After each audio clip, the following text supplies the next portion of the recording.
తినమ్మా చాలా అప్పుడే పెద్దోడు అయిపోయినట్టు చట్నీ తెచ్చేయడం టిఫిన్ తినేదానికి. చట్నీ ఎలా ఉందమ్మా?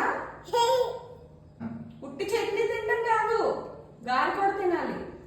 చట్నీ బాగుందా? నేను కూర్చుంటా వస్తున్నా. చట్నీ ఎలా ఉంది?